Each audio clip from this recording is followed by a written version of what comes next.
So I'm sitting at my desk. I've just come in for the morning. I turn on my computer. I log into my queue and I see I have a claim. It has your name on it. I take a look at the policy. I'm like, well, you're not a driver on this policy. So there's already some questions going on in my mind. So I give you a call and I go, hi, my name is so-and-so. I'm with so-and-so carrier insurance company. I understand you were in an accident. You say, yeah, well, my friend loaned me his car because I had to go do something.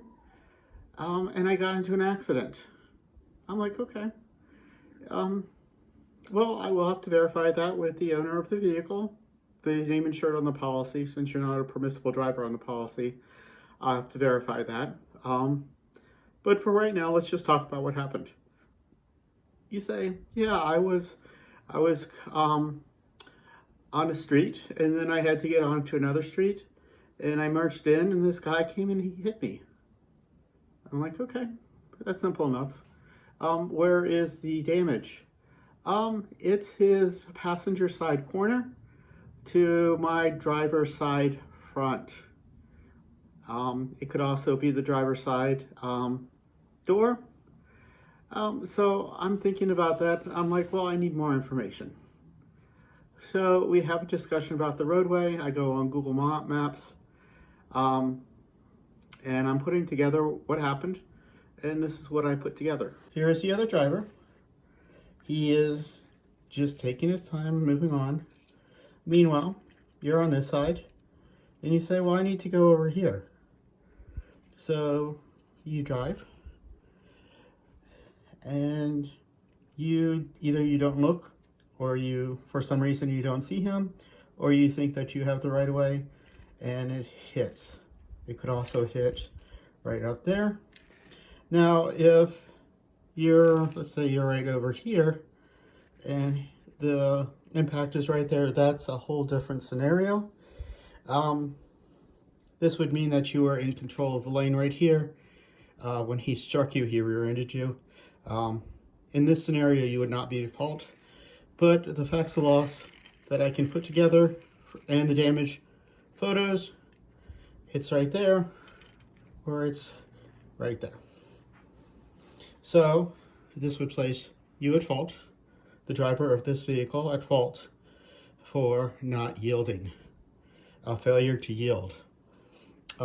This guy right here, he's just minding his business, traveling in his lane, going a reasonable speed, and you decided that you were not going to yield for some reason.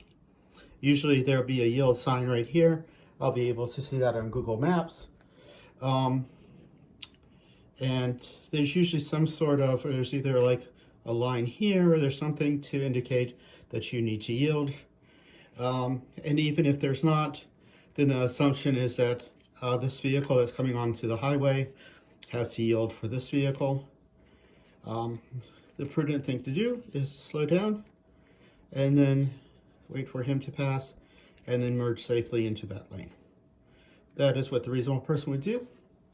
So I explained this to you, and you're like, well, let's see.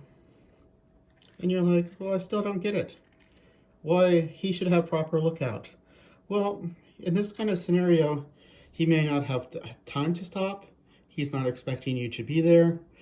It's a very weak argument to say that the cause of the accident was because he didn't have proper lookout when you had the greater duty to yield to oncoming traffic. So you say, okay, well, I understand. I want to get the car repaired. I'm like, well, what I will need to do is I will need to talk to the name insured.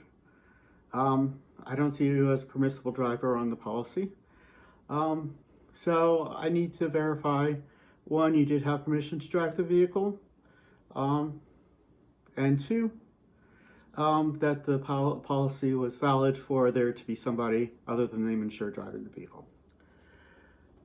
So I call up the owner of the vehicle. I go, hey, do you know so-and-so? Oh yeah, he's my friend. I told him he could drive the car. So I gave him the keys. He had my permission. when are you going to fix my car? And I said, well, I took a look at your policy, and you have a policy that excludes all of the drivers except for the name insured.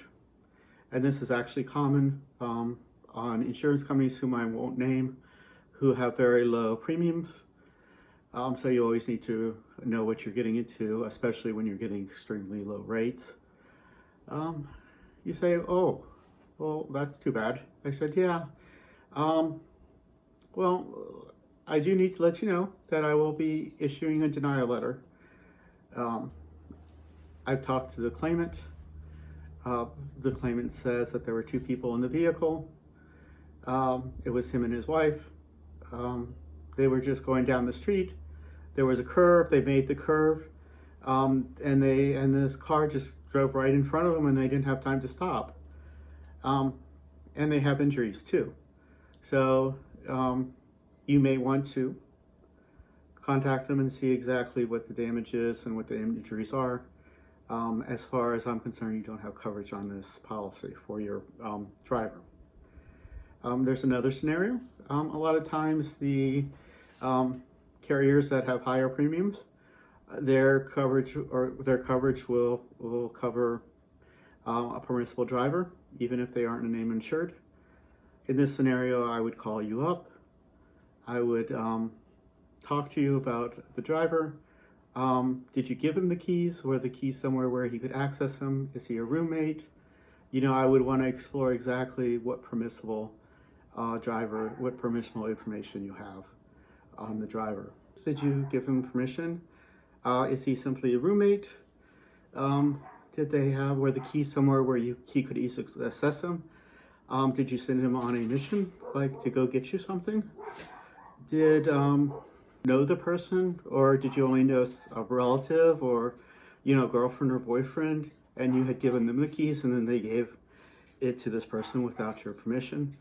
So there's all kinds of things that we want to look into to a permissible driver. At the end of the day, you want to be covered. So I have had situations where somebody has said, well, so-and-so took my keys without my knowledge. They had no permission to drive my vehicle. They had taken them out of my purse when I was, when we were seeing a movie. And I had to advise them that, once we decide that there's no coverage, then because you're the owner of the vehicle, you would be held liable for their loss. So that's also something to consider. So I have to decide whether there's coverage or not. If I'm investigating, then I need to read you a reservation of rights letter. It's called an ROR letter. It's a letter that states that the insurance company is still investigating the claim. We do not know if or if not there is coverage. So that would be something that we would need to read to you on a recorded line. So getting back to the claim, I have decided that you gave this person permission. They had access to the keys. You were going on a mission for them. So you do have coverage under the policy. They would need to access your collision coverage.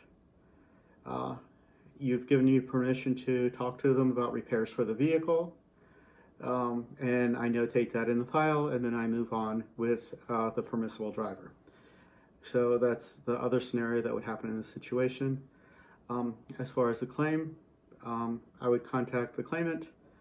Once I've established there is coverage, I would try to, if there was an injury, I would take a look at the damages to the vehicles, any treatments, see where they're at as far as putting a number on their settlement, something I can work with, trying to limit the exposure right away. If it's a very bad accident, I might send an independent investigator that I've given authority to resolve the claim. So there's all kinds of different scenarios in which I would try to end the exposure.